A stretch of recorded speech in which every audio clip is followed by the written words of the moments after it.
The stars had never seemed so close yet so far away. Captain Sarah Okonkwo stood on the bridge of the Endeavour, watching the swirling colors of the wormhole collapse behind them. They had done it. Humanity had finally broken free from the solar system and reached beyond the edge of known space. Her crew of 43 men and women from 12 different countries had just made history. The first human vessel to travel faster than light had arrived in what the astronomers back home called the Sagittarius frontier. Sarah's second officer, Lieutenant Marcus Webb, checked his instruments for the third time in as many minutes. His hand shook slightly. They all felt it, the weight of what they had accomplished. 200 years of dreaming, 50 years of building, and now they were here. The wormhole generator behind them was the size of a small building, barely fit in the cargo bay, and consumed enough power to light up half of Europe. But it worked. "Captain, I'm picking up something," Marcus said, his voice tight. "Multiple contacts. They're big. Really big." Sarah moved to his station. The radar screen showed 7 objects, each one at least twice the size of the Endeavour. They were arranged in a perfect semicircle, blocking any forward movement. Her heart rate picked up, but she kept her voice calm. "Hail them. All frequencies. Let them know we come in peace." The response came within seconds. A screen flickered to life, showing a being unlike anything Sarah had ever imagined. It was crystalline, its body made of what looked like living glass that shifted through colors like a prism. Geometric patterns moved beneath its surface. Where a face should be, there was only a smooth plane that somehow conveyed an expression of cold superiority. "Unidentified vessel," the being said. Its voice came through perfectly translated into English, though Sarah had no idea how. "You have entered space governed by the Galactic Council.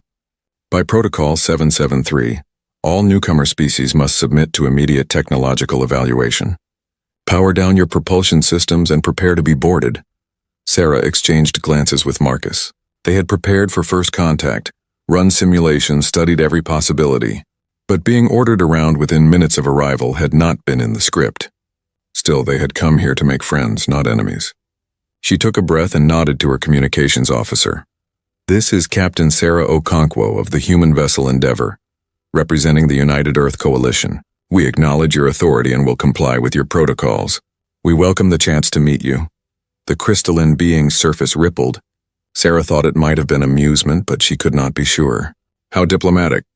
"We are the Vrilnathi. I am Council Representative Thelnara, assigned to first contact evaluation. Maintain your position. We will come to you." The screen went dark. Sarah turned to her crew. "All hands prepare for visitors. Scientific team to the docking bay. Security, keep your weapons holstered but ready. We're making history today. Let's make it the good kind."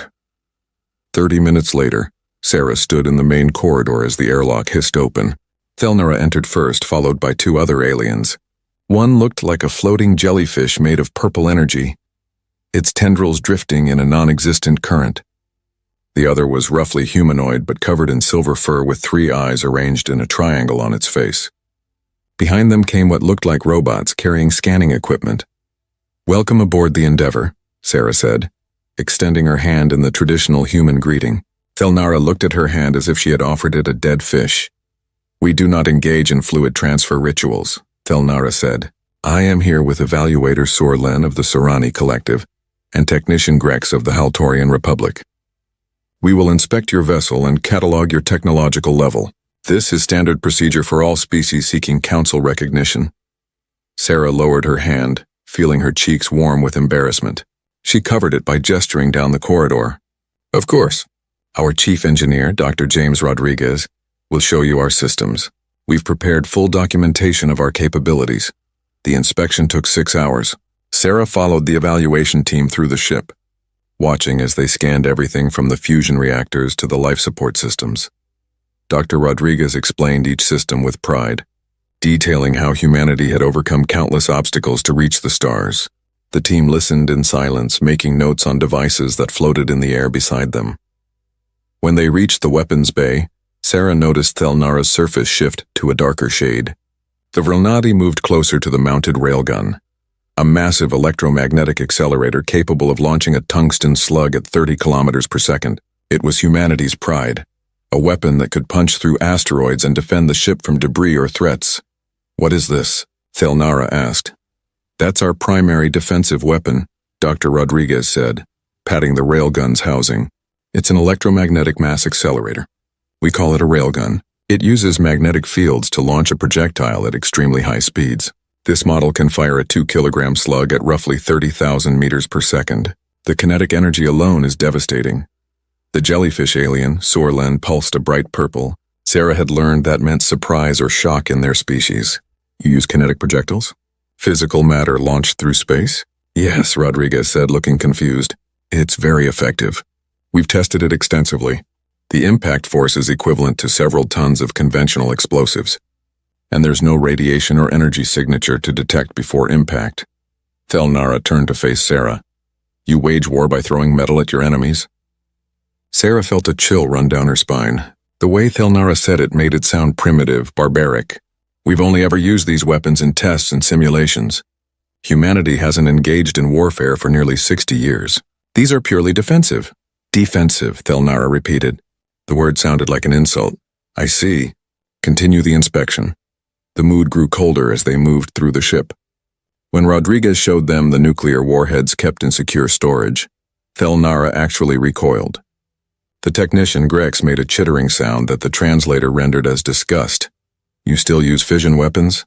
Grex asked. Uncontrolled nuclear chain reactions as armaments? They're a last resort, Sarah said, her patience wearing thin. We haven't detonated a nuclear weapon in anger for over 2 centuries. These are deterrents, nothing more. Deterrents, Sorlen pulsed. Against whom? Yourselves? The inspection ended in the conference room. Sarah had her senior staff present while the evaluation team conferred among themselves in whispers and pulses of light. Finally, Thelnara stood and addressed the humans. We have completed our evaluation of human technology. Your species has demonstrated functional faster-than-light capability through crude wormhole generation. Your power systems are adequate if inefficient, relying on nuclear fusion rather than zero-point extraction or quantum tapping. Your weapon systems are, to be frank, shocking. Sarah's jaw tightened. Shocking? You utilize kinetic projectiles, explosive chemical reactions, and unshielded fission devices. Your defensive capabilities consist of primitive armor plating and point defense systems. You have no energy shields, no matter disintegration beams, no particle weapons, no gravitational manipulation. You fight as your ancestors did millennia ago by throwing rocks, only now the rocks move faster. Dr. Rodriguez stood up, his face red. Our weapons are highly effective. The mathematics doesn't lie. Kinetic energy increases with the square velocity. Our railguns deliver more destructive force than most energy weapons could achieve with comparable power consumption. Effective against whom? Thelnara asked. Yourselves? In council space, every civilized species has moved beyond such crude methods. We use energy shields that render kinetic weapons obsolete. We teleport forces directly to targets. Bypassing all physical defenses, we manipulate matter at the quantum level. Your weapons would be toys against any council military. The room fell silent. Sarah could see the anger and humiliation on her crew's faces. They had worked so hard, sacrificed so much to reach the stars. And now this crystalline alien was dismissing centuries of human achievement as primitive garbage. We came here in peace, Sarah said quietly. We came to learn, to share, to join the galactic community. Are you telling us we're not welcome? Thelnara's surface rippled. The Galactic Council welcomes all sentient species. However, there are protocols. Based on our evaluation, humanity is classified as Category 7, pre-civilized species. This classification comes with certain restrictions for your own protection and the stability of council space. What kind of restrictions? Ambassador Zhang Wei asked. He had been silent throughout the inspection, but now his diplomatic training took over. Sorlen pulsed a soft blue, which Sarah had learned meant official pronouncement. Humanity will be confined to your home system and any colony worlds you currently occupy within 10 light-years of Earth. You are prohibited from establishing new colonies beyond this boundary. Trade with council species will be limited to approved goods and technologies. You may not purchase or acquire military technology from any council member. These restrictions will remain in place until humanity demonstrates significant technological advancement, particularly in the areas of warfare and defense. You're boxing us in, Marcus said, putting us in a cage. We are protecting you, Thelnara said, and protecting the council. A species that still uses kinetic weapons is not ready for the broader galaxy. The Galactic Council has stood for 12,000 years because we maintain certain standards. When humanity abandons its barbaric methods and develops proper civilization-level technology, you will be welcomed as equals. Until then, this is the best we can offer. Ambassador Zhang Wei stood, his composure perfect despite the anger Sarah knew he must be feeling. On behalf of the United Earth Coalition, I formally protest this classification. Humanity's technological approach may differ from yours, but that does not make it inferior or barbaric. We request a full council hearing to appeal this decision. Your protest is noted, Thelnara said. A hearing will be scheduled within the next galactic year. Until then, the restrictions stand. We will escort you back to the boundary of restricted space. I suggest you use this time to consider the path forward for your species. Abandon your primitive weapons. Embrace the technologies of civilized peoples. Then perhaps we can meet again as equals. The evaluation team left without ceremony. Sarah stood on the bridge as the Vrelnathi ships formed up around the Endeavor, guiding them back toward human space. The crew was silent. The joy of first contact turned to bitter disappointment. "Captain," Marcus said softly. "Orders?" Sarah watched the alien ships on her screen. They were beautiful, elegant, far more advanced than anything humanity could build. But they were also arrogant, dismissive, blind to anything that did not fit their narrow view of civilization. She thought about the railgun in the weapons bay, the product of human ingenuity and determination. She thought about the nuclear warheads, terrible weapons that humanity had learned to control and contain. She thought about everything her species had overcome to reach the stars. "Plot a course for Earth," she said, "and send a coded message ahead to Fleet Command.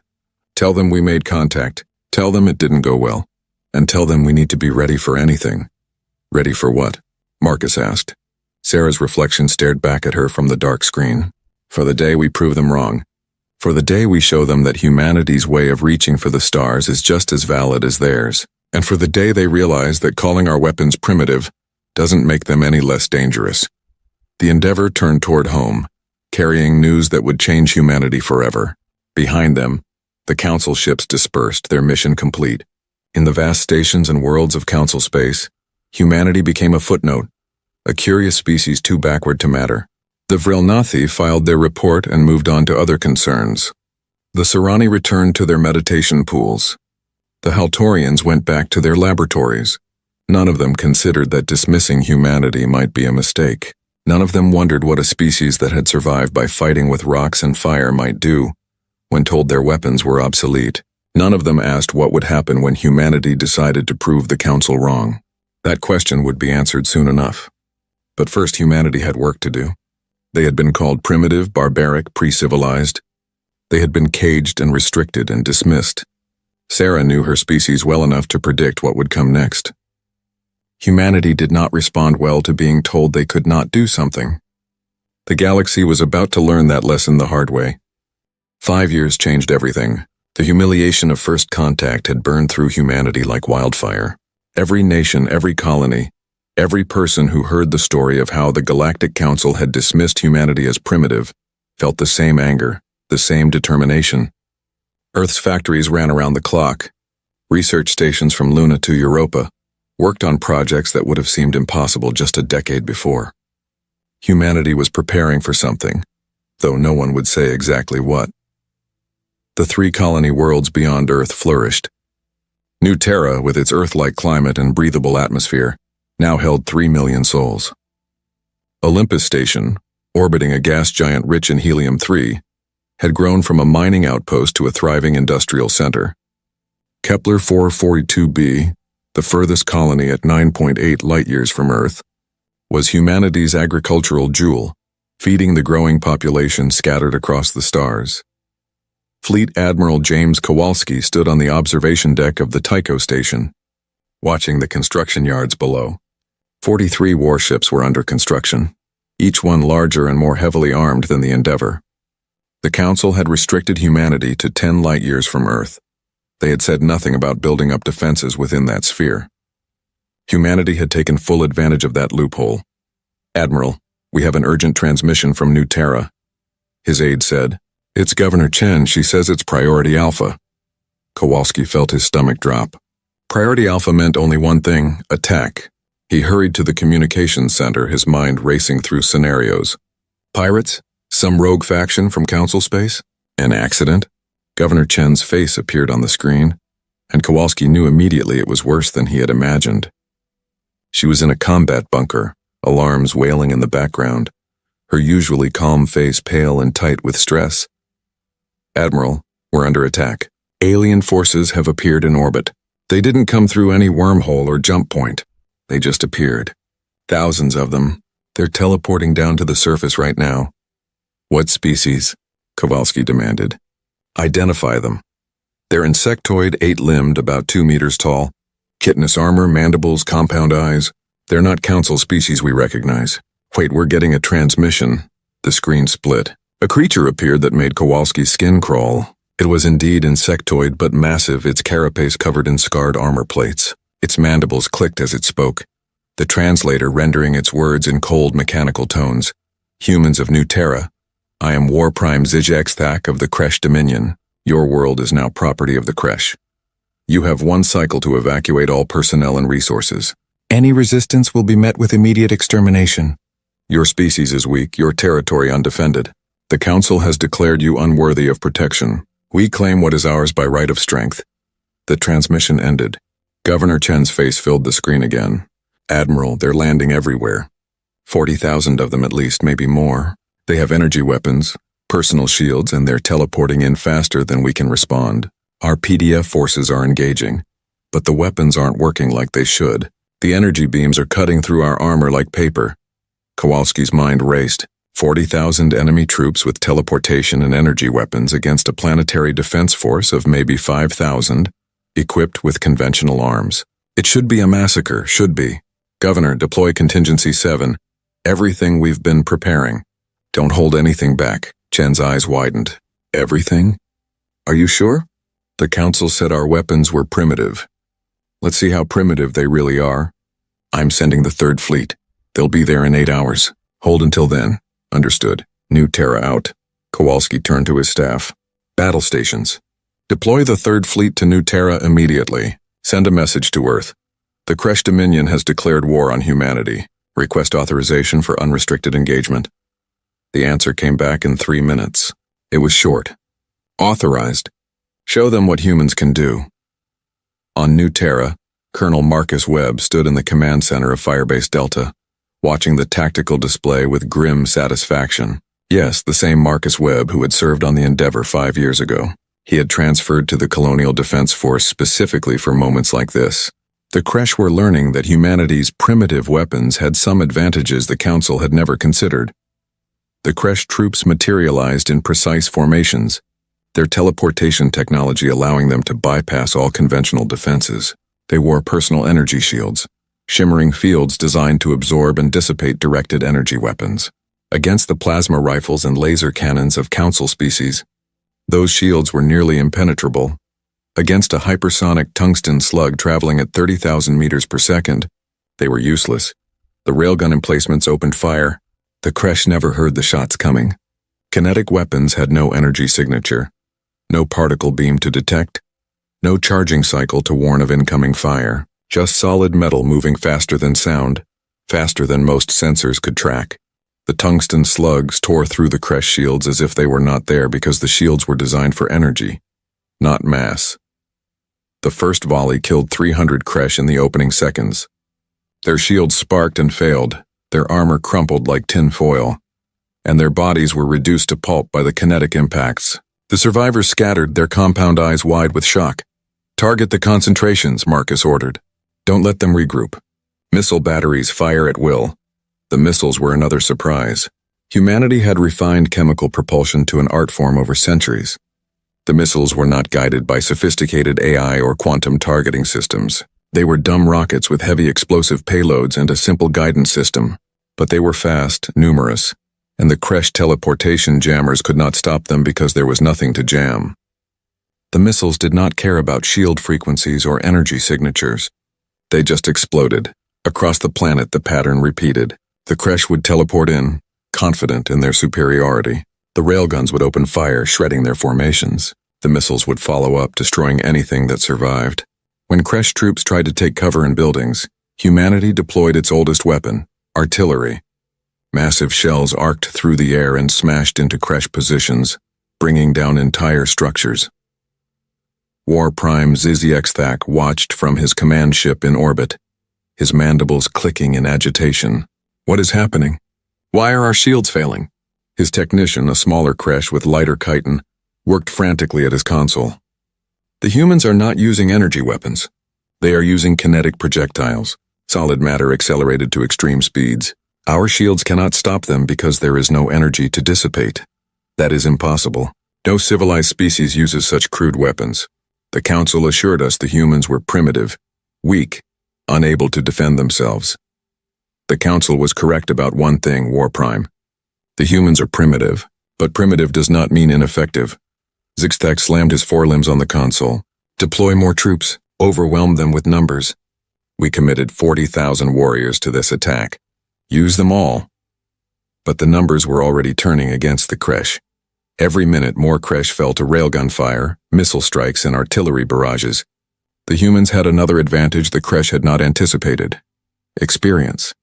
Humanity had spent thousands of years perfecting the art of killing each other with kinetic weapons. They knew how to lead a target, how to predict movement, how to maximize damage with minimal resources. The Kresh had spent centuries relying on technology to do their fighting for them. When that technology failed, they did not know how to adapt. Colonel Webb watched the tactical display as the Kresh numbers dwindled. 38,000, 35,000, 30,000. The enemy was retreating to their landing zones, trying to teleport back to their ships, but humanity had planned for that too. Activate the inhibitor fields, Marcus ordered. Around each major Kresh concentration, human forces activated devices that had been carefully positioned during the first minutes of the battle. They were crude by Council standards, just powerful electromagnetic generators designed to create interference. They did not block teleportation entirely, but they did slow it down, make it imprecise, cause delays, long enough for the railguns to acquire targets, long enough for the missiles to reach them. The Kresh trapped on the surface realized they were being slaughtered. Some tried to surrender. Marcus ordered his troops to accept them, though he kept the Kresh under heavy guard. Others fought to the last, their energy weapons finally finding targets as human forces moved in to secure the perimeter. Humanity took losses. 300 soldiers died in the battle. Another 500 were wounded. It was the highest casualty count humanity had suffered in combat in over a century. But when the sun set on New Terra that day, 38,000 Kresh lay dead or captured. Only 2,000 made it back to their ships. War Prime Zyziexthak sat in his command chair, his body trembling with shock and rage. His glorious Dominion forces, unstoppable against every Council species they had faced, had been decimated by a pre-civilized species using weapons from their own barbaric past. It was impossible. It was humiliating. It was a disaster. Withdraw, he ordered. Take us back to Kresh space. We must report this to the Dominion Council. As the Kresh ships vanished into wormholes, Admiral Kowalski's Third Fleet arrived in orbit. They found a planet battered but unbowed, its people victorious and its enemies fleeing. Kowalski stood on the bridge of his flagship, the Gettysburg, and watched the footage from the surface battles. He saw the railguns firing, the missiles launching, the artillery pounding Kresh positions. He saw human soldiers using tactics that were old when Rome fell, updated with modern technology but fundamentally unchanged. Send a message to all Council frequencies, Kowalski ordered. Full broadcast. I want everyone to see this. His communications officer nodded. Ready, Admiral. Kowalski faced the camera, his expression hard. This is Fleet Admiral James Kowalski of the United Earth Coalition. Today the Kresh Dominion attacked New Terra, killing 17 civilians and wounding 43 others before our defense forces could respond. The Kresh War Prime informed us that the Galactic Council had declared humanity unworthy of protection. He thought this made us easy prey. He paused, letting the words sink in. The Kresh deployed 40,000 warriors with personal shields, energy weapons, and teleportation technology. Technologies the Council called civilized and advanced. They were confident in their superiority. They expected us to fall before them like all the other species they had conquered.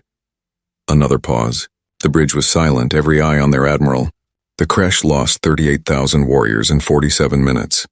We used railguns, missiles, artillery, and small arms fire. Weapons the Council called primitive and barbaric.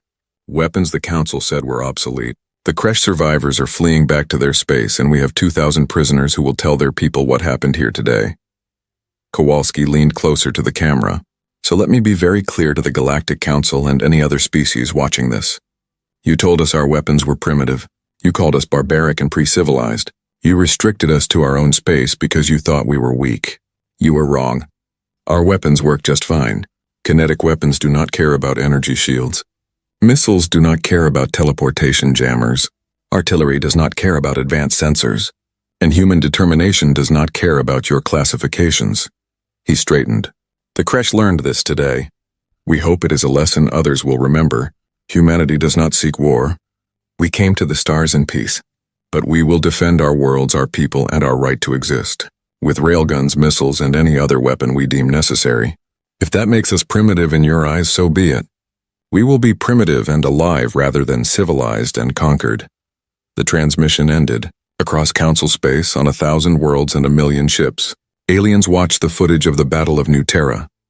They saw the Kresh warriors falling by the hundreds, their shields useless, their confidence shattered. They saw human weapons, crude and simple by Council standards, proving devastatingly effective. They heard Admiral Kowalski's words and realized that the Council had made a terrible miscalculation. Humanity was not weak. They were different. And different, as the Kresh had learned, could be far more dangerous than anyone had anticipated. In the crystal spires of the Council's homeworld, Representative Thelnara watched the same footage with growing dread. The Vrelnathi had dismissed humanity as primitive and boxed them into their home system.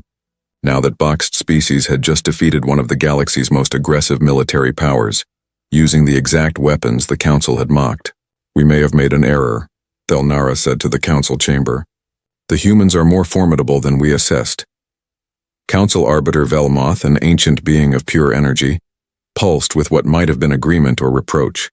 You classified them as Category 7. You told them their weapons were obsolete.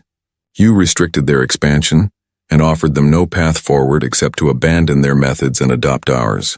And now we see the result. What do you suggest? Thelnara asked. We watch, Velmoth said. We wait. And we hope the Kresh are wise enough not to retaliate. Because if they do, and if the humans respond in kind, we may be witnessing the beginning of something unprecedented. A primitive species that fights like no civilized force can predict or counter. A species we dismissed, caged, and humiliated. A species that now knows exactly how little the Council thinks of them. The Council chamber fell silent as the implications sank in. On New Terra, humanity celebrated their victory. On Earth, Fleet Command began planning for the next battle. And somewhere in the darkness between stars, the Kresh Dominion War Council gathered to discuss their humiliation and plan their revenge. The galaxy was changing. The old order, 12,000 years of Council supremacy, was beginning to crack. And at the heart of that crack was a species armed with railguns, missiles, and a determination forged in the fires of being called primitive. The Council's glory had seemed eternal, but eternity, as humanity was about to prove, was a relative term. The Kresh Dominion did not accept humiliation well. For 6 months their space fell silent as they regrouped and adapted. Humanity used that time wisely. The victory at New Terra had proven their weapons worked, but it had also revealed vulnerabilities. The Kresh energy weapons had killed 300 soldiers before being neutralized. If the enemy adapted their shields to stop kinetic weapons, humanity needed to be ready. Dr. Amara Okafor stood in the research facility beneath Olympus Station, staring at the device on the examination table. It was a Kresh teleportation unit, salvaged from one of the prisoners captured during the battle. The crystalline matrix at its core pulsed with faint energy, a technology humanity had only dreamed of months ago. Now they were taking it apart, learning its secrets, and preparing to turn the enemy's strength into humanity's advantage. Tell me you've made progress, Admiral Kowalski said, entering the lab with Colonel Webb at his side. The Admiral had personally overseen the interrogation of Kresh prisoners, offering them good treatment in exchange for information. Many had cooperated, still shocked by their defeat and afraid of being returned to their own people in disgrace. Amara smiled. More than progress, Admiral. We understand it now. Teleportation works by creating a quantum tunnel between 2 points in space, essentially folding reality so that here and there become the same place for a fraction of a second. The Kresh use organic crystals grown in zero gravity to generate the field. We don't have those crystals, but we have something better. Better than alien technology? Marcus asked. Human stubbornness, Amara said. We can't grow the crystals, so we synthesized an artificial version using diamond matrices and quantum processors. It's crude compared to the Kresh version. It has a shorter range, requires more power, and the tunnel is less stable. But it works. Kowalski felt his pulse quicken. How short is the range? About 500 kilometers, Amara said. Not enough to teleport between ships or planets, but enough to teleport within a battle space. Enough to put things exactly where we want them. Marcus caught on immediately. You're not thinking about teleporting troops? Hell no, Amara said. Teleporting living things is dangerous. The Kresh have been doing it for centuries and still lose about 1% of their troops to accidents. Teleportation sickness, materialization errors, quantum drift. No, we're going to do what humanity does best. We're going to teleport ammunition. She brought up a simulation on her screen. It showed a human warship engaging a Kresh vessel. Instead of firing a railgun slug across space, giving the enemy time to detect and evade, the ship teleported the slug directly into the target's path. By the time the enemy sensors registered the threat, the projectile was already hitting them. That's brilliant, Kowalski said. No travel time, no warning, no chance to dodge. It gets better, Amara said. We can also teleport mines, missiles, even proximity charges. Imagine a Kresh ship approaching and suddenly being surrounded by a field of explosive devices that weren't there a second ago, or a cluster of tungsten rods appearing inside their shield perimeter.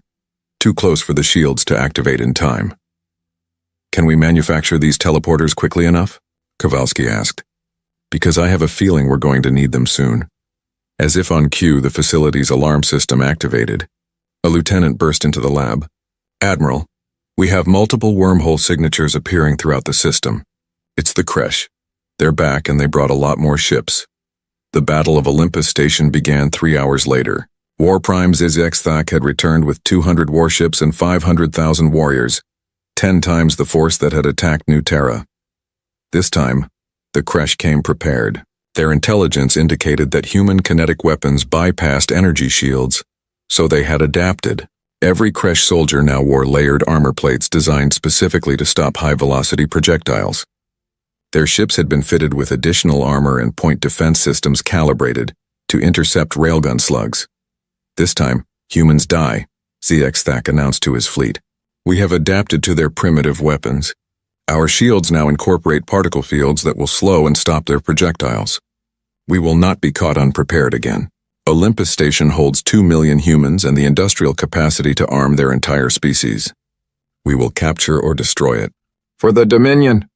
The Kresh fleet moved into position, their ships arranged in a pattern that maximized their shield coverage and minimized vulnerable angles. Zixthak felt confident. The humans had surprised them once with their crude but effective weapons. It would not happen again. Admiral Kowalski watched the enemy fleet approach from the bridge of the Gettysburg, now reinforced with 30 additional warships and the new teleportation weapon systems. Olympus Station's defensive platforms had been upgraded with the same technology. 2 million civilians sheltered in the station's core, protected by layers of armor and structural reinforcement. If the Kresh wanted them, they would have to go through the entirety of the human defense fleet. All ships, this is Admiral Kowalski. The enemy has adapted their shields to counter our railguns. They think this makes them safe. Let's show them how wrong they are. Engage when in range. New protocols, new weapons. Let's make history again. The two fleets met at the outer edge of the system. The Kresh opened fire first, their energy weapons lancing out across the void. Human ships took hits, their armor scoring and melting under the directed energy beams. 2 frigates lost shields and fell back, venting atmosphere. But the human fleet did not retreat. They pushed forward, closing the distance. At 50,000 kilometers, the railguns opened fire. The Kresh were ready, their new shields activated, particle fields forming barriers that slowed the incoming slugs. The tungsten projectiles hit the shields and decelerated, their kinetic energy dissipating. Many were stopped entirely. Others penetrated but with reduced velocity, causing only minor damage to the armored Kresh hulls. Zexthak's mandibles clicked in satisfaction. You see? We have negated their primary weapon. All ships advance. Prepare to deploy troops to the station. Then the first teleportation strike hit. A Kresh battleship suddenly found itself with a 500-kilogram tungsten rod inside its shield perimeter, traveling at 5% the speed of light. The slug had been accelerated by a railgun on a human ship, then teleported to point-blank range. By the time the Kresh sensors detected it, the rod had already punched through the battleship's hull, through 3 decks and into the reactor core. The battleship exploded. The Kresh fleet recoiled in shock as more teleportation strikes materialized. Tungsten rods, missile clusters, proximity mines, all appearing inside shield ranges where defenses could not react in time. The Kresh point defense systems calibrated to track incoming projectiles were useless against threats that appeared instantaneously. "What is this?" Zixtak screamed. "How are their weapons bypassing our shields?" His technician worked frantically, trying to understand. "They are using teleportation, War Prime. They are transporting their projectiles directly to us. Our shields cannot stop something that appears inside their range. That is impossible. Teleportation is our technology. The humans do not have teleportation. They do now, War Prime." The battle became a massacre. Human ships advanced, firing railguns to keep the Kresh shields active and occupied, then teleporting larger projectiles through the shields to strike vulnerable points. Olympus Station's defensive platforms contributed their own teleportation strikes, blanketing the Kresh fleet with explosives and kinetic kill vehicles that appeared without warning. The Kresh tried to adapt. They dispersed their fleet, thinking to make targeting more difficult. The humans responded by teleporting cluster munitions that spread out after materialization, creating fields of explosives impossible to evade. The Kresh tried jamming using their own teleportation inhibitors. The human weapons still worked because they were not teleporting across vast distances where jamming was effective, but rather short tactical jumps that required less power and were harder to block. Zixtak realized with growing horror that his fleet was being destroyed. 30 ships gone in the first 10 minutes, 50 ships after 20 minutes. The humans were using a combination of Kresh technology and their own kinetic weapons to create something neither species had faced before. Instantaneous, unstoppable firepower. "Deploy the ground forces," Zixtak ordered in desperation. "Teleport all warriors to the station. Overwhelm their defenses with numbers. If we cannot destroy the station from orbit, we will take it from within." 500,000 Kresh warriors began materializing throughout Olympus Station. The human defenders were ready. Colonel Webb had positioned his troops at every likely teleportation point, using predictive algorithms derived from the Kresh prisoners' information. The moment Kresh warriors began appearing, they were met with concentrated fire from prepared positions. But 500,000 was too many. The humans fought valiantly, but the Kresh had numbers on their side. They pushed deeper into the station, their energy weapons cutting through defensive positions. Civilians fled to the core shelters as the battle raged through the corridors. Human casualties mounted. 100 dead, then 200, then 500. Dr. Amara Okafor watched the tactical display from the research facility, now sealed off from the fighting but surrounded by Kresh forces. She had one prototype device left, a teleportation unit far more powerful than anything the fleet had deployed. It had been designed for emergency evacuation, capable of teleporting large masses across longer distances. She had not tested it fully. The risks were enormous, but as she watched human soldiers dying to buy time for civilians to escape, she made a decision. "Override the safety protocols," she told her assistant. "Maximum power. I need one jump with everything we have. Doctor, that could tear the station apart if it goes wrong.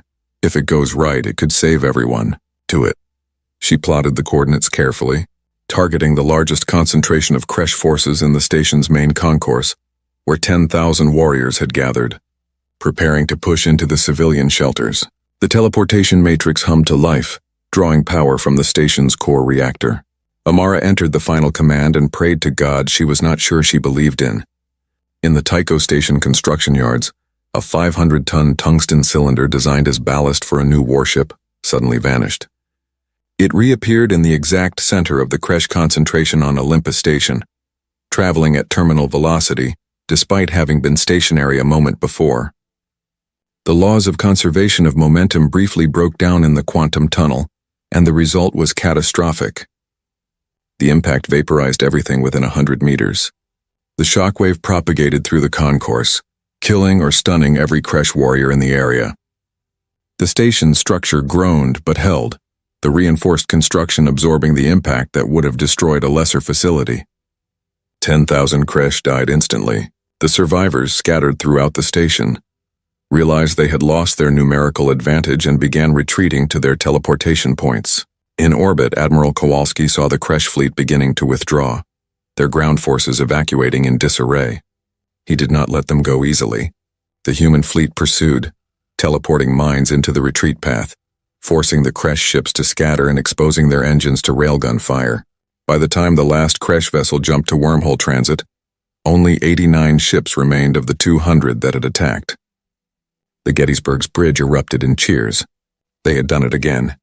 Against overwhelming numbers and adapted technology, humanity had prevailed by doing what they did best, taking enemy advantages and turning them into weaknesses. The Kresh had teleportation, so humans learned teleportation and used it to deliver kinetic weapons. The Kresh had shields, so humans bypassed them. The Kresh had numbers, so humans used superior tactics and positioning. Colonel Webb stood in the ruins of the main concourse, looking at the crater where Dr. Okafor's teleportation strike had landed. His uniform was scorched, his face covered in soot, but he was smiling. They had held. 2 million civilians had survived. The station was damaged but intact, and the enemy was fleeing. "Sir, we have Dr. Okafor on comms," his lieutenant said. "She says she needs to be arrested for unauthorized use of experimental weaponry and reckless endangerment of station integrity." Marcus laughed, a sound of pure relief and exhaustion. "Tell her she's getting a medal instead, and then tell her I want 10 more of those devices built as soon as possible." Across the galaxy, the footage of the Battle of Olympus Station spread even faster than the first. The Council watched as humanity once again defeated a superior force, this time by stealing the enemy's own technology and combining it with their kinetic weapons to create something unprecedented. They saw the Kresh fleet broken and running. They saw the evidence that humanity could adapt, innovate, and overcome any challenge. In the Council chambers, Representative Thelnara no longer sat in a position of authority. The Vrelnathi had been demoted after the first human victory. Now Thelnara watched from the lower seats as Council Arbiter Velmoth addressed the assembly. "Twice now, the humans have defeated forces that should have overwhelmed them. They have proven their weapons are not obsolete, merely different. They have also proven they can learn our technologies and integrate them with their own methods. The question before us is simple. Do we continue to treat them as primitive, or do we acknowledge that our assessment was flawed?" A Sorani representative pulsed. "They stole Kresh technology. That violates the technology transfer accords." "They took it from prisoners and salvage," Velmoth corrected, "just as any species would. And they did not simply copy it. They adapted it, improved it for their purposes, and used it in ways the Kresh never imagined. That is not theft. That is innovation." Thelnara stood, their crystalline form dim with shame. "I was wrong. I dismissed the humans as primitive because their methods differed from ours. I did not consider that different does not mean inferior. I asked the Council's permission to travel to human space and offer a formal apology." "Denied," Velmoth said. "The damage has been done. The humans know how the Council views them. An apology now would seem empty, a political gesture motivated by fear rather than genuine respect.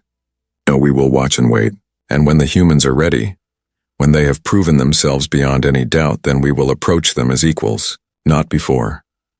The Council session ended with no resolution, no change in humanity's status, and no relief from the restrictions that boxed them into their home system. But something had changed nonetheless. The galaxy no longer saw humanity as a curiosity or a joke. They saw a species that fought with weapons older than some civilizations, that adapted enemy technology in weeks rather than years, and that refused to accept defeat no matter the odds. Admiral Kowalski stood on the observation deck of Olympus Station, watching repair crews work on the damage from the battle. His fleet had taken losses.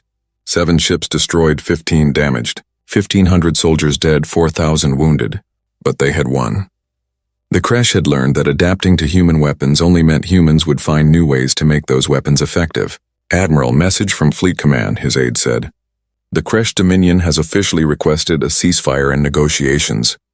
They also filed a formal complaint with the Council about our use of teleportation weapons, claiming we violated technology transfer laws." Kowalski smiled grimly. "Tell Fleet Command I recommend we accept the ceasefire. but make it clear that we reserve the right to use any weapons we deem necessary for our defense. As for the Council complaint, they can file it wherever they want. We didn't steal anything. We learned, we adapted, and we survived. If that bothers them, they should have thought of that before calling us primitive." The aide saluted and left. Kowalski remained at the window watching the stars. Humanity had won 2 battles, but the war for respect and recognition was far from over. The Council still classified them as pre-civilized. Other species still looked at human weapons with disdain, and somewhere out there someone was probably planning to test humanity again, to see if the victories were luck or skill. They would find out soon enough. Humanity had railguns, missiles, and now teleportation. They had determination, adaptability, and a refusal to accept defeat. They had been dismissed, restricted, and attacked. And every time they had come back stronger. The galaxy was learning a lesson the hard way. Never mistake different for weak. Never confuse primitive methods with primitive minds. And never ever back a human into a corner and expect them to give up without a fight. The Council's glory was beginning to crack. And humanity, armed with stolen teleporters and unstoppable railguns, was widening that crack with every battle, every victory, and every moment they refused to bow to species that thought themselves superior. The shock was just beginning. The news of humanity's second victory rippled through Council space like a shockwave. Within days, 6 minor species that had been classified as Category 7, just like humanity, sent quiet messages to Earth. They wanted to know how humanity had overcome their restrictions. They wanted to learn. They wanted hope that they too could break free from the Council's suffocating classifications. Ambassador Zhang Wei sat in his office on the lunar diplomatic station, reading the messages with a mixture of satisfaction and concern. Humanity had never sought to be revolutionaries or troublemakers. They had come to the stars looking for friends, for knowledge, for a place in the galactic community. Instead, they had been dismissed and caged. Now other caged species were looking to them for leadership. "This is going to make the Council very nervous," his aide said, reading over his shoulder. "Good," Zhang Wei said. "They should be nervous. They've maintained control for 12,000 years, by deciding which species deserve advancement and which do not. We've proven their system is flawed. If other species follow our example, the entire Council structure could collapse." "Is that what we want?" Zhang Wei considered the question carefully. "I want humanity to be treated as equals. I want our children to grow up in a galaxy where their worth is judged by their character and achievements, not by whether their weapons match some arbitrary standard of civilization. If that requires the Council to change or fall, then so be it." The decision was made. Humanity would accept military consultation requests from the 6 species. They would not provide weapons or direct military support, but they would share tactics, strategies, and the philosophy behind their approach to warfare. They would plant the seeds of change throughout Council space. The Council did not react well to this development. Within a month, an emergency session was called. Representative Thelnara, stripped of most authority but still present, watched as the hardliners seized control of the discussion. At their head was Councillor Praxnoth, a member of the Keldari species, known for their rigid adherence to tradition and hierarchy. "The humans have become a destabilizing influence," Praxnoth declared, his 4 arms gesturing dramatically. "They refuse to adapt to civilized norms. They spread their barbaric methods to other primitive species. They violate the technological order that has maintained peace for millennia. This cannot be tolerated. What do you propose?" Council Arbiter Velmoth asked, the ancient energy being pulsed with what might have been weariness. "Containment by force," Praxnoth said. "A coalition fleet to blockade human space. Prevent them from spreading their influence further. Enforce the restrictions we placed upon them. Show the galaxy that the Council's authority cannot be challenged. You propose war against a species that has defeated every military force sent against them?" Velmoth asked. "The Kresh were one species acting alone. A proper Council fleet with proper coordination and overwhelming force will prevail. The humans may have tricks, but they cannot stand against the combined might of 15 Council species." Thelnara stood, knowing the words would probably be ignored, but feeling compelled to speak anyway. "This is a mistake. The humans have proven adaptable, creative, and determined. They have also shown restraint. They defeated the Kresh decisively but accepted a ceasefire. They could have pursued and destroyed the retreating fleet but chose not to. They are not the enemy you believe them to be." "They are exactly the enemy I believe them to be," Praxnoth said. A species that refuses to accept their place, that rejects the wisdom of the Council, that spreads chaos and change wherever they go. We will remind them why the Council has endured for 12,000 years, because we do not tolerate challenges to our authority. The vote was called. 15 species committed ships to the blockade fleet. 22 abstained or voted against the action, but their numbers were insufficient to prevent it. 300 warships representing the most advanced military technology in Council space would assemble at the border of human territory and enforce the containment protocols. Admiral Kowalski received the news while inspecting the new defense platforms at the edge of the human sphere. 300 ships, 15 different species, each with their own technologies and tactics. Energy weapons, particle beams, gravitational manipulators, matter disintegrators. Every type of advanced weaponry the Council had developed over thousands of years. It was the largest military force assembled in Council space in over 2 centuries. "They're trying to put us back in the box," Colonel Webb said. He had been promoted to general after Olympus Station, and now commanded all human ground forces. Except this time they're using overwhelming force to do it. Analysis? Kowalski asked his tactical officers. "It's bad, sir," Commander Lisa Park said. She had replaced Marcus on the Gettysburg when he transferred to ground command. "Even with our teleportation weapons and kinetic advantages, 300 advanced warships are more than we can handle. Our entire fleet is 68 ships. We're outnumbered nearly 5 to 1. Can we evacuate the outer colonies?" Kowalski asked. "Pull everyone back to Earth and the inner system?" "Logistically possible, but politically disastrous," Janeway said via video link. "If we retreat, we lose credibility with the 6 species that reached out to us. We also lose 3 colony worlds we've spent decades building, and we prove the Council right, that we're weak and unworthy of our independence."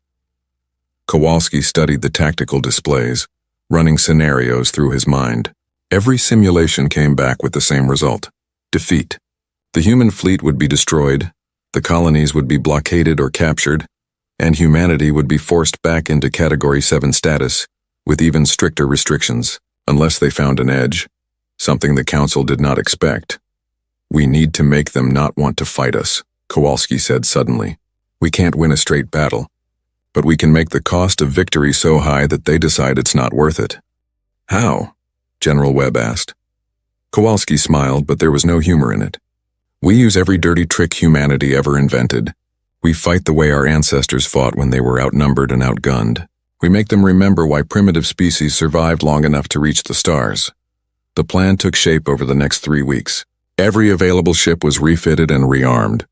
The civilian yards worked around the clock, building new weapons platforms, defensive satellites, and mobile minefields. Dr. Amara Okafor's team created new applications for teleportation technology that made the previous battles look conservative, and every human colony prepared for the worst while hoping for the best. The Council fleet arrived at the border of human space with great fanfare. Praxnoth commanded from his flagship, a massive dreadnought called Eternal Glory. The fleet arranged itself in a picket line, cutting off access to and from human territory. Their message was broadcast on all frequencies. "Humans of Earth and the colonies, this is Counselor Praxnoth speaking on behalf of the Galactic Council. You have violated the terms of your Category 7 classification by spreading your military methods to other restricted species. You have stolen technology that was not yours to take. You have refused to adopt civilized standards of warfare and society. By the authority granted to the Council by 12,000 years of galactic stewardship, we hereby enforce full containment. No human ship will be permitted to leave your restricted zone. No outside contact will be allowed until you comply with Council directives. This blockade will remain in place until such time as humanity demonstrates proper civilization or ceases to be a threat to galactic stability." Admiral Kowalski's response was broadcast from the Gettysburg, positioned at the head of the human fleet. "Counselor Praxnoth, this is Fleet Admiral James Kowalski of the United Earth Coalition. We reject your authority to blockade sovereign human territory. We reject your classifications and your restrictions. We came to the stars in peace and were met with contempt. We defended ourselves and were called barbaric. We learned and adapted and were called thieves. We will not accept containment. We will not surrender our independence. If you want to enforce your blockade, you will have to fight for it. And I promise you, Counselor, The cost will be higher than you can imagine. Empty threats from a primitive species. Praxnoth responded. You are outnumbered and outmatched. If you resist, we will destroy your fleet and occupy your worlds. This is your final warning. Then come and take them, Kowalski said and cut the transmission. The Council fleet advanced. The human fleet did not meet them head-on. Instead, human ships fell back, drawing the Council forces deeper into human space. Praxnoth, confident in his superiority, ordered his fleet to pursue. He was eager to end this quickly and prove the Council's dominance.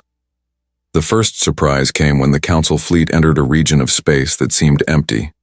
Suddenly, thousands of objects materialized around them, small satellites barely the size of a person, each one armed with a single explosive charge and a simple guidance system. They had been teleported into position the moment the Council fleet entered the kill zone, appearing inside the sphere of ships where their defensive formations were useless. The mines detonated. They were not powerful enough to destroy capital ships, but they did not need to be. Each explosion sent shrapnel tearing through space, damaging sensors, weapons arrays, shield generators, and communications equipment. Dozens of ships were crippled in the first wave. The Council fleet recoiled, trying to reform. The second surprise came as they retreated. Human ships that had fallen back suddenly reappeared via short-range teleportation jumps, positioning themselves at optimal firing angles. Railguns opened fire, not at the ships themselves, but at the space around them. Thousands of tungsten pellets, each the size of a marble, created a debris field that the Council ships had to pass through. At the speeds involved, even a marble-sized projectile could cripple a ship. The Council fleet scattered, trying to avoid the debris and reform their lines. That was when the human fleet struck in earnest. Coordinated teleportation attacks placed larger projectiles inside shield perimeters. Missiles appeared at point-blank range too close to intercept. Nuclear-pumped railgun rounds teleported directly into engine, sections, and reactor cores. Praxnoth watched, in horror, as his fleet took casualties without ever getting close enough to use their weapons effectively. The humans were not fighting fair. They were using hit-and-run tactics, teleportation ambushes, debris fields, and coordinated strikes that prevented the Council fleet from bringing their superior numbers and firepower to bear. This is not warfare, Praxnoth said. This is terrorism. This is survival, his tactical officer replied, and they are very good at it. The battle raged for 6 hours. The Council fleet pushed deeper into human space, taking losses at every step. Human ships danced around them, never committing to a direct engagement, always striking from unexpected angles. The teleportation technology, which the Council had dismissed as a stolen trick, proved to be the deciding factor. Human forces could reposition instantly, coordinate attacks across vast distances, and disappear before retaliation could be organized. When the Council fleet finally reached New Terra, they found it transformed into a fortress. Orbital platforms ringed the planet, each armed with railguns and teleportation systems. The planet itself had ground-based defenses that could teleport mines and missiles into orbit. And waiting in defensive positions were 30 human warships, fresh and fully armed, ready for a final stand. Praxnoth had lost 89 ships reaching this point. His fleet was scattered, damaged, and demoralized. His officers were reporting system failures, exhausted crews, and dwindling munitions. The humans had not destroyed his fleet, but they had bled it, worn it down, made every kilometer of advance cost blood and metal. We can still win, Praxnoth said. We still outnumber them. At what cost? His tactical officer asked. We have already lost nearly a third of our fleet. If we attack New Terra, the casualties will be catastrophic. And even if we win, we will be too damaged to hold our position. The humans will simply rebuild and attack when we are weak. Praxnoth's pride warred with his tactical sense. He had promised the Council a quick victory, a demonstration of power that would put humanity in its place. Instead, he had led 300 ships into a meat grinder and watched them get shredded by a species that should not have been able to resist. Sir, incoming transmission from Admiral Kowalski, the communications officer said. Kowalski's face appeared on the screen. He looked tired, his uniform scorched and dirty, but his eyes were hard and determined. Counselor Praxnoth, you have lost 89 ships and countless lives trying to enforce a blockade we never accepted. Your fleet is damaged and scattered. You are deep in hostile territory with no support and no reinforcements. I am offering you one chance to end this before more people die. Withdraw your fleet, return to Council space. We will not pursue. We will accept a ceasefire and negotiations. But if you continue this attack, I promise you will lose every remaining ship you have. We will destroy your fleet and you will return to the Council in disgrace. You cannot destroy us, Praxnoth said, but his voice lacked conviction. We are the Council. We are civilization itself. You are bureaucrats who forgot that civilization is built on respect, not control, Kowalski said. You are generals who forgot that advanced technology means nothing if you don't know how to use it. You are politicians who believed your own propaganda about superiority. And right now you are a fleet commander who is about to get everyone under his command killed because you're too proud to admit you made a mistake. The words hit harder than any railgun slug. Praxnoth looked at his tactical displays, at the damaged ships, at the exhausted crews, at the fortress of New Terra waiting to inflict more casualties. He looked at the numbers and realized that Kowalski was right. If he ordered the attack, he would probably take New Terra. But the cost would be the destruction of his fleet and his own death. I will convene with my fellow commanders, Praxnoth said stiffly. We will respond within the hour. The hour felt like eternity. On New Terra, General Webb positioned his troops for a ground battle he hoped would not come.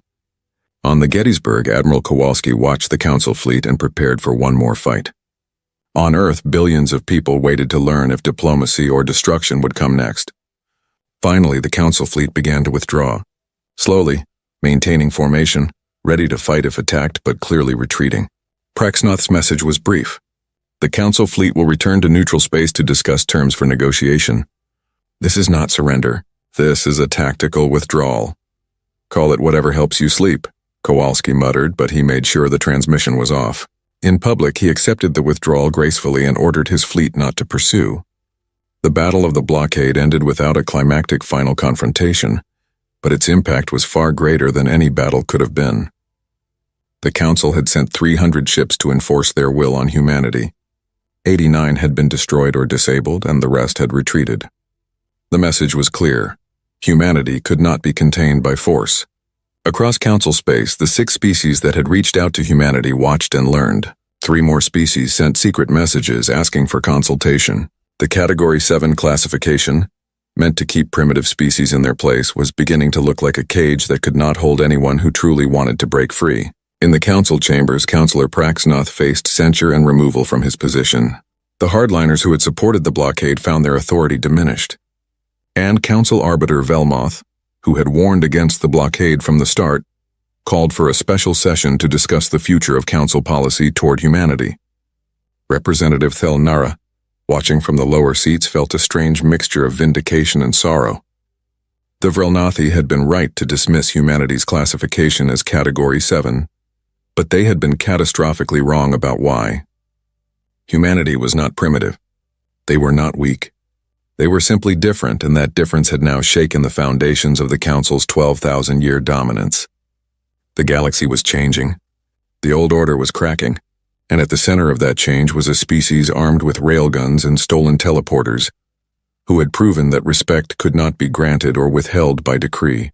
It had to be earned, and if it could not be earned through diplomacy, humanity was more than willing to earn it through combat. The Council's glory had survived for 12 millennia. But glory built on the subjugation of those deemed lesser was fragile, and humanity, whether by intention or accident, had just delivered the first of many blows that would eventually bring that glory crashing down. 6 months after the failed blockade, the galaxy looked very different. The Council had not collapsed, but it had fractured. 12 species had formally withdrawn, forming their own coalition called the Independent Systems Alliance. They did not necessarily agree with humanity on everything, but they agreed that the Council's classification system was unjust, and its enforcement methods were tyrannical. Another dozen species remained in the Council but openly questioned its authority. The remaining Council members, now calling themselves the Traditional Council, struggled to maintain relevance. Their military had been humiliated. Their authority had been challenged. Their classifications had been proven arbitrary and unenforceable. Most damaging of all, 3 species formerly classified as Category 7 had risen up using tactics and strategies learned from humanity and successfully overthrew the restrictions placed upon them. The Council's 12,000-year dominance was ending, not with a bang, but with a slow, inexorable decline. In the crystal spires of the Council's homeworld, Representative Thelnara stood before the Arbiter's chamber.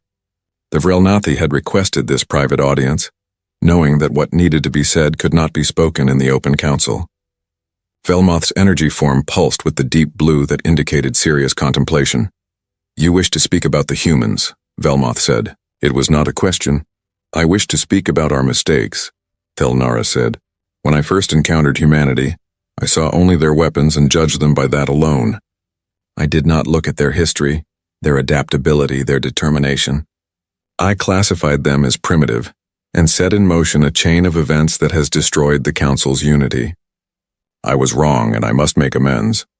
The traditional council will never allow you to approach humanity with an apology," Velmoth said. "They see it as weakness, as capitulation to barbarism." "Then I will leave the traditional council," Thelnara said. "The Vrelnathi people are divided on this issue, but the majority now believe we should have welcomed humanity rather than caged them. I will speak for that majority. I will go to Earth and offer not just an apology, but an invitation." "What sort of invitation?" "To join the galactic community as full equals, not as Category 7, not as provisional members, as leaders of a new order that judges species by their character and achievements, not by whether their technology matches some arbitrary standard. The Council's way has failed. It is time for something new." Velmoth pulsed, the blue shifting to white, the color of decision. "Then go, Thelnara. The Arbiters will not stop you. In truth, many of us have waited for someone to take this step. The Council cannot reform from within. It needs external pressure. Perhaps humanity and their allies are exactly the pressure we need." 3 weeks later, a Vrelnathi diplomatic ship arrived at Earth orbit. The arrival caused immediate alarm. Vrelnathi vessels had not been seen in human space since the first contact evaluation. Admiral Kowalski, now promoted to Chief of Fleet Operations, personally took command of the reception. General Webb joined him, along with Ambassador Zhang Wei and Dr. Amara Okafor, whose teleportation technology had become the foundation of humanity's defensive doctrine. Thelnara arrived alone, without guards or military escort. The Vrelnathi stood in the reception chamber of the lunar diplomatic station, its crystalline form shifting through colors that indicated nervousness, regret, and hope. When it spoke, its voice was humble in a way that shocked everyone present. Ambassador Zhang Wei, Admiral Kowalski, General Webb, Dr. Okafor, and honored representatives of humanity. "I am Thelnara of the Vrelnathi, and I come before you with an apology long overdue. 5 years ago I evaluated your species and found you unworthy. I called your weapons primitive. I classified you as pre-civilized. I recommended restrictions that denied you the freedom to grow and explore. I was wrong in every possible way." The room was silent. This was unprecedented. Council representatives did not apologize. They did not admit mistakes. They certainly did not humble themselves before species they had dismissed as inferior. "Your weapons are not primitive," Thelnara continued. "They are effective, devastating, and perfectly suited to your approach to warfare. Your society is not barbaric. It is diverse, adaptable, and far more resilient than many species the Council considers advanced. Your methods are not inferior. They are simply different, and I failed to see that difference as strength rather than weakness." "Why tell us this now?" Zhang Wei asked. His diplomat's instincts told him there was more to this visit than simple apology. "Because the galaxy is changing, and humanity is at the center of that change," Thelnara said. 12 species have left the Council because of you. 20 others are considering it. The old order is collapsing because you proved it was built on false assumptions. The Council believed that technological advancement followed a single path, that civilization required abandoning certain methods in favor of others, that respect could be allocated by committee rather than earned through action. You have proven all of these beliefs wrong." The Vrelnathi's form shifted to a warm amber color. "The Vrelnathi people have voted to leave the traditional council. We are the first of the founding species to do so, and our departure will likely trigger more. We do not wish to join the Independent Systems Alliance, as they are primarily focused on independence rather than cooperation. We wish instead to propose something new. A galactic federation built on principles of mutual respect, technological diversity, and earned rather than granted authority. We would like humanity to be a founding member. alongside the Vrelnathi and any other species willing to embrace these principles.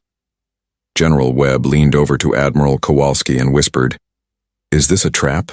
If it is, it's the most elaborate one I've ever seen," Kowalski whispered back. Dr. Okafor spoke up, her scientist's mind cutting through the diplomatic language to the core issue. "What you're proposing would require the complete dismantling of the Council's power structure. The traditional Council would never accept it. You're essentially asking us to help you start a revolution." "Not a revolution," Thelnara said. "An evolution. The Council has existed for 12,000 years.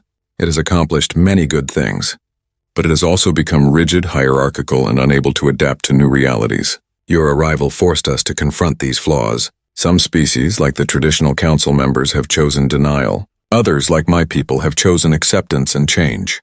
We are not asking you to destroy the Council. We are asking you to help build something better." Ambassador Zhang Wei stood and walked to the window, looking out at Earth below. He had spent 5 years fighting for humanity's recognition.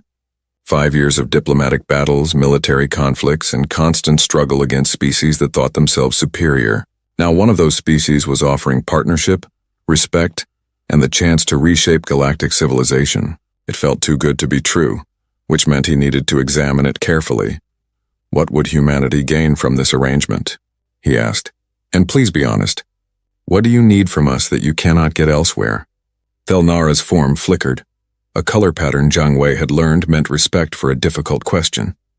"Honestly, we need your legitimacy. The Vrelnathi leaving the Council is significant, but we are seen as traitors by the traditional Council and opportunists by the Independent Systems Alliance. If we approach other species alone, they will question our motives. But if humanity stands with us, species that have watched you fight for your independence, that have seen you defend your principles against overwhelming odds, they will listen. You have earned something we cannot claim. Moral authority. You did not seek to overthrow the Council. You simply refused to accept unjust treatment. That distinction matters. And what do we gain?" General Webb asked, his military pragmatism showing. "Besides the warm feeling of galactic cooperation, protection through alliance," Thelnara said. "The traditional Council still exists, still has military power, and still views humanity as a threat. The Kresh Dominion, though weakened, harbors deep hatred for you. There are other species, some you have not encountered, that see your rise as a challenge to their own interests. Alone, humanity is strong but vulnerable, with allies who possess technologies you lack, energy weapons you have not developed, shield systems you have not encountered. You become much harder to threaten." "You're saying we complete each other," Dr. Okafor said with a slight smile. "Your advanced technology and our kinetic warfare combined would create something unprecedented." "Precisely," Thelnara said. "Your railguns and teleportation hybrids are devastating against energy-based defenses. Our particle shields and disintegrator beams are effective against physical armor. Together, we could field a military that has no weakness, no blind spot that enemies could exploit. But more importantly, we could build a civilization that does not require military dominance to maintain order, one based on cooperation, shared innovation, and genuine respect." The debate lasted 3 days. The human leadership was divided. Some, like General Webb, were suspicious of Council species bearing gifts no matter how sincere they seemed. Others, like Dr. Okafor, saw the potential for incredible technological advancement through cooperation. Ambassador Zhang Wei found himself in the middle, trying to balance caution with opportunity. Finally, they put it to a vote among Earth's governing coalition and the 3 colony governments. The result was narrow but decisive.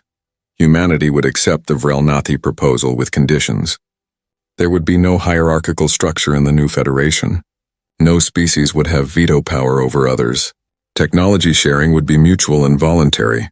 And most importantly, no species would be required to abandon their traditional weapons or methods unless they chose to do so. The announcement sent shockwaves through the galaxy. Humanity and the Vrelnathi, the species that had first dismissed them, were forming a new alliance. Within weeks, 7 other species requested to join the nascent federation. Within months, that number grew to 23. The new organization called itself the Galactic Coalition for Cooperative Progress, but everyone simply called it the Coalition. The traditional council watched with growing alarm as their influence dwindled. Councillor Praxnoth, who had survived his disgrace through political maneuvering, rallied the hardliners for one final attempt to reassert council authority. But the attempt fell apart before it began. 3 more founding species announced their departure from the council, and the military forces that remained were insufficient to threaten the coalition's combined strength. On the bridge of his flagship, now renamed the Unity, Admiral Kowalski watched as the first joint human-Vrelnathi patrol began. Human ships armed with railguns and teleportation systems flew alongside Vrelnathi vessels, with energy shields and particle cannons. The crews trained together, learning each other's tactics and technologies. It was strange, uncomfortable at times, but it worked. Picking up a distress signal, Commander Park reported. It's a Kresh vessel. Looks like they've been attacked by pirates. Heavy damage. Life support failing. Kowalski felt the old anger rise. The Kresh had attacked New Terra, killed human civilians, and forced 2 brutal battles before accepting defeat. Part of him wanted to leave them to their fate. But he was no longer just a military commander defending human territory. He was now a coalition officer responsible for maintaining the principles they had founded their new alliance upon. Send a rescue team, he ordered. Human and Vrelnathi both. Let's show them what cooperation looks like. The rescue took 6 hours. The Kresh survivors, including a minor functionary from their diplomatic corps, were brought aboard the Unity. They were terrified, expecting execution or imprisonment. Instead, they received medical treatment, food, and comfortable quarters. When the Kresh diplomat asked why they were being helped, Kowalski's answer was simple. Because that's what civilized species do. We judge you by your actions today, not by what your government did years ago. If you want to hate us, that's your choice. But we won't abandon people in need just because their species once declared war on us. The Kresh diplomat said nothing, but Kowalski saw something shift in the alien's compound eyes. Understanding, perhaps, or shame, or the beginning of respect. When the Kresh were returned to their own territory, they carried with them a story that would spread through the Dominion and beyond. Meanwhile, the Kresh Dominion itself was collapsing.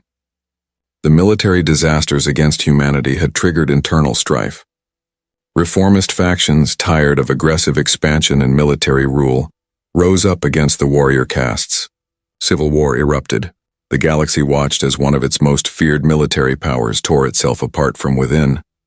War Prime Zixthak, now in exile after being blamed for the defeats, watched from a small station on the edge of Kresh space. He had lost everything, his command, his honor, his position, but he had gained something unexpected: perspective. He sent a message to Admiral Kowalski, encoded in private. I judged your species by your tools and called them primitive. I judged your methods and called them barbaric. I thought advanced technology meant inevitable victory. I was wrong. Your species survived by adapting, by using every advantage available, by refusing to accept defeat even when outmatched. That is not primitive. That is the essence of what allows species to reach the stars and thrive among them. I do not ask for forgiveness. I do not deserve it. But I wanted you to know that you taught me something my own people never could.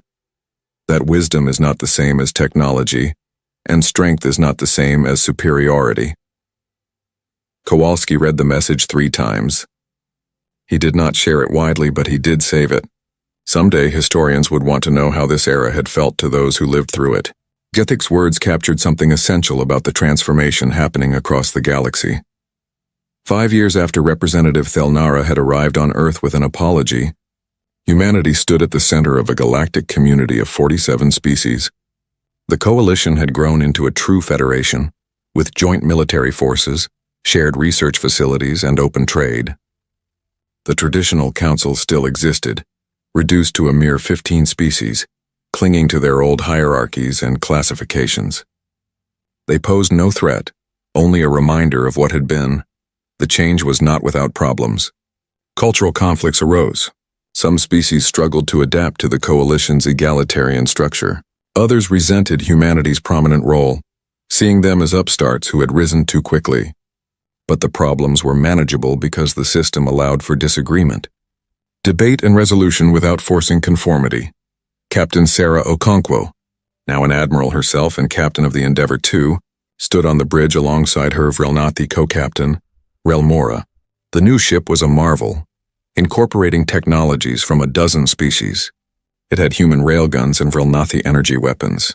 It had Serani shields and human armor plating, It had teleportation systems designed by Dr. Okafor and propulsion engines created through collaborative research. It was the physical embodiment of what the coalition represented. Diversity creating strength. "We have our orders," Relmora said, their crystalline form shifting through colors that Sarah had learned to read almost as well as human expressions. "Exploration mission to the Andromeda frontier. 6 months, 20 systems looking for new species to contact. Just like the original endeavor," Sarah said, "going out to meet the unknown. Except this time we're not going alone. And this time," Relmora added, "we know what to say when we meet them. Not join us or be classified. Not our way is the only way. Simply, we are explorers from the coalition. We come in peace seeking friendship, knowledge, and cooperation. You are welcome to join us as equals, or simply to know us as neighbors. The choice is yours," Sarah smiled. "Think they'll accept?" "Some will not. But we offer them something the Council never did. Genuine choice without judgment. That alone will make a difference." The Endeavour 2 departed Earth orbit, accompanied by a small fleet of coalition vessels representing 8 different species. They jumped to wormhole transit, beginning a journey that would take them far beyond explored space. Behind them, Earth continued its transformation from an isolated world to a hub of galactic civilization. Human cities now hosted aliens from dozens of species. Human scientists worked alongside Vrelnathi researchers, Sorani philosophers, and Haltorian engineers. Human children grew up knowing that the galaxy was vast, diverse, and full of people who were different but not inferior. In a small apartment on Olympus Station, Dr. Amara Okafor worked on her latest project. She had spent years refining teleportation technology, but now she was working on something more ambitious, a universal translator that could learn new languages in real time, making first contact with unknown species smoother and more successful. It was tedious work, requiring collaboration with linguists, xenologists, and AI specialists from multiple species, but it was satisfying in a way that weapons development had never been. "Dr. Okafor, you have a visitor," her assistant said. Thelnara entered, the Vrelnathi's form displaying the warm amber of friendship. They had become unlikely colleagues over the years, working together on various technical projects. The awkwardness of their first meeting had long since faded into mutual respect. "I wanted to thank you," Thelnara said. 5 years ago, I dismissed your species based on a superficial evaluation. Today, you are one of the galaxy's leading voices for technological cooperation and innovation. You proved that my classification system was not just wrong but fundamentally flawed. You showed that diversity in methods and approaches creates strength rather than weakness. Amara set down her tools and looked at the alien who had once called humanity primitive. "You know what the funny part is? We never wanted to prove anyone wrong. We just wanted to be left alone to explore, to grow, to find our place among the stars. The Council forced us to fight for that right. The Kresh attacked us. You all made us into warriors when we really just wanted to be explorers. And now you are both," Thelnara observed. "Warriors when necessary, explorers by choice. Perhaps that balance is what the galaxy needs. Species that can defend their principles without making warfare their purpose. Species that can adapt without losing their identity." "The Council's glory lasted 12,000 years, Amara said. How long do you think ours will last?" "I do not know," Thelnara admitted. "But I believe we have a better chance because we built it on honesty rather than hubris. We acknowledged our mistakes. We learned from those who we had dismissed. We created something based on cooperation rather than hierarchy. That may not guarantee success, but it gives us the best possible foundation." Later that day, a monument was unveiled on Luna's surface, visible from Earth. It was a simple structure, just a pillar of metal with inscriptions in 47 languages. The inscription read, "Here began the journey that changed the galaxy, not with conquest or force, but with the simple insistence on dignity, respect, and the right to exist on our own terms. We came to the stars with railguns because that was what we knew. We learned to build teleporters because adaptation is what we do. We changed the galaxy not by becoming what others wanted, but by showing what we truly were. May all who follow remember, civilized is not defined by the tools you use, but by the principles you uphold." At the base of the monument, smaller text added a note that made many smile. "They said our weapons were primitive. They were right. They said primitive meant weak. They were wrong. They said we should abandon our ways and adopt theirs. We said we would do both, and that made all the difference. Admiral Kowalski stood at the monument's dedication, surrounded by human and alien dignitaries. He thought back to that first contact 5 years ago, when humanity had been dismissed and caged. He thought about the battles fought, the lives lost, and the hard-won respect that had followed. He thought about the galaxy they were building together, imperfect but honest, diverse but united, different but equal. "We did it," General Webb said, standing beside him. "We actually did it. We changed the galaxy. We survived," Kowalski corrected. "We adapted. We refused to give up. The galaxy changed itself. We just showed it that change was possible." "Same thing," Webb said with a grin.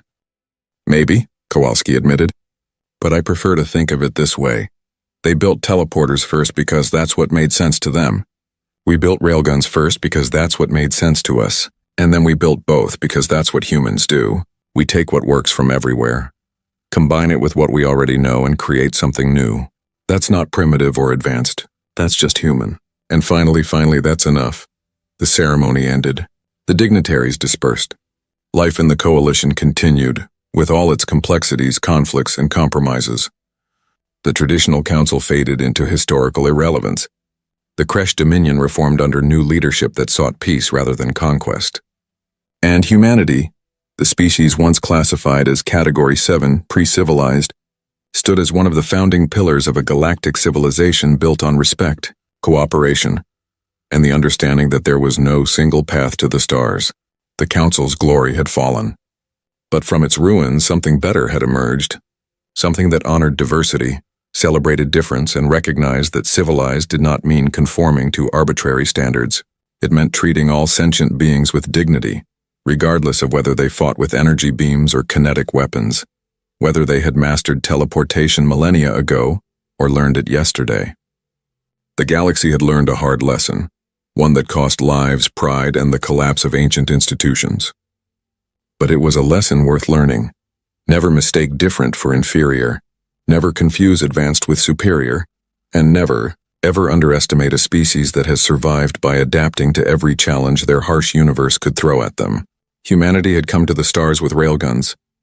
They had learned to build teleporters, and in doing so, they had torn down the walls of arrogance and supremacy that had divided the galaxy for 12,000 years. The shock that destroyed the Council's glory was not a weapon or a battle. It was a simple truth, proven through blood and determination. That respect cannot be granted by committee or denied by classification. It must be earned one action at a time, one choice at a time, one moment of standing firm in the face of overwhelming pressure at a time. Humanity had earned it, and the galaxy would never be the same.